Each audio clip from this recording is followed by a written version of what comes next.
So we're coming up on the second house. I was gonna do the Gover house first, but I decided that since Shane's house was closer, I would do that one.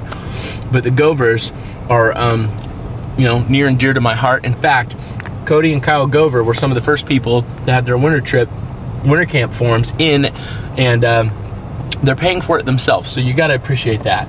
So I think these guys deserve a little Pranksgiving love, don't you? Mm-hmm. Let's do it. Pranksgiving. Joe, every time. You try to go one notch higher than me and after, and that's about attention. I wanted to harmonize. Get out, Joe. It's really bright. Okay. Okay, what are you doing? Okay, I don't actually know what I'm gonna do yet. We're out of TP. Huh? We don't have TP. It's in Shane's backyard. Yeah, I know. I mean, so what do we? That's it. Yeah, that's a good point. That's a big problem. I was gonna toilet paper this house too, but I only brought one roll. Yeah. I think that one roll would have stretched though. Probably. If I would have done it better. It's thin paper, so. Okay, so we gotta improvise. Okay, I got one phone.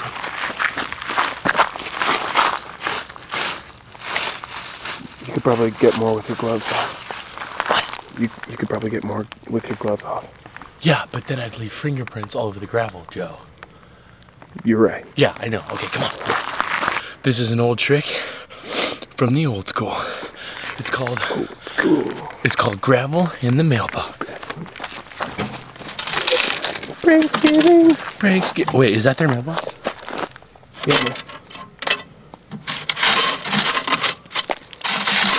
I think I made a huge mistake. I bet you. Hey, you know what though? Is it?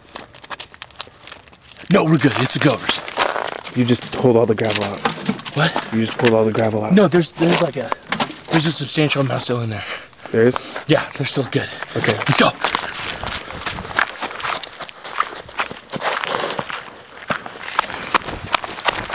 It couldn't be any muddier out here.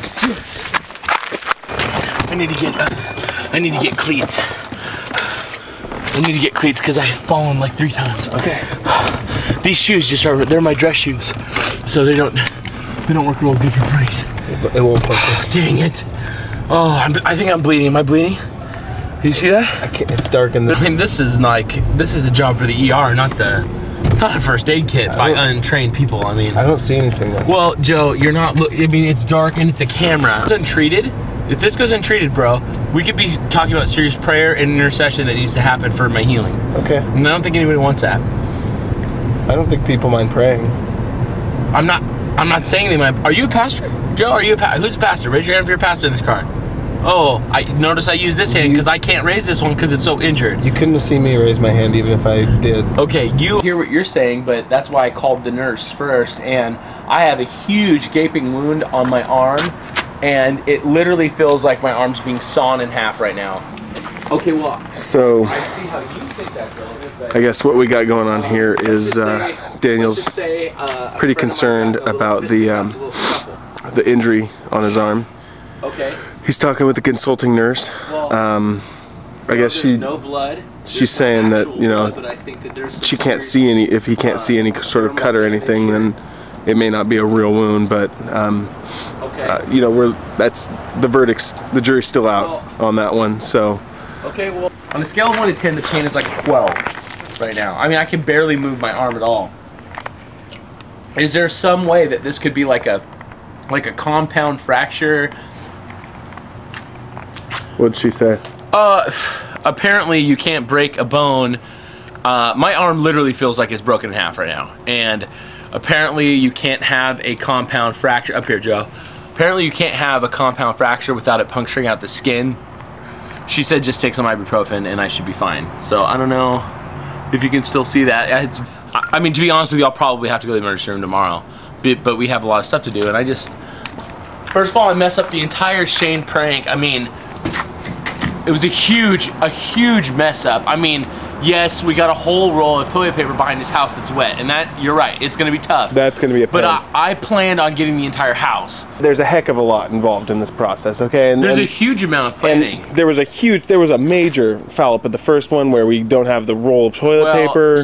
Yeah. You know? If you would have maybe told me beforehand. You are overcoming every hurdle that you can. Huge hurdles. Big hurdles. I mean, a fall that almost killed me. Yeah. You're lucky to be alive, and you're doing a good job. And you were bitten by a rabies-filled dog. That's true. I mean, this has been the worst. I might die tomorrow. Pranksgiving night I could ever have It's not, though. It's not, though. I didn't even think about it being this bad. Taking this much energy to overcome. We're doing really well, though, for what we've got, bro. We're really doing well. I mean, I don't know anyone else that could pull it off as well as you're pulling it off. There's no one. The fall doesn't affect a prank. The Govers aren't going to know. That's a great point. They're not going to know you fell. No one, no. No one has to know. No one's going to know about this part. No. I feel a little better because maybe had you not messed up the first one by forgetting to tell me to hold on to the end. That's true. We would have had the toilet paper. But you're right. This is definitely a close second. This is definitely a close second. You did a great job. For what you've got. I did a great job. For what you're. I just need to start saying that. Yeah. I just gotta believe it about myself. Believe in yourself. I did a great job. You did do a great job. 2 pranks down. 2 pranks down. 2 huge successes, actually. Yeah. I feel good now. I feel good. I mean, this helps. But, you know, I mean. Thanksgiving. You don't have to do that every time. But anyway, like, I just want to say, without you encouraging me, I don't think this Pranksgiving night would be as good as it is right now. Well, thanks, bro. You're welcome, man. And you know what? I don't just want to thank you. I want to bring Kelsey Kennedy up, and I want her to give out the award for the most encouraging students at U-Turn. Encouraging.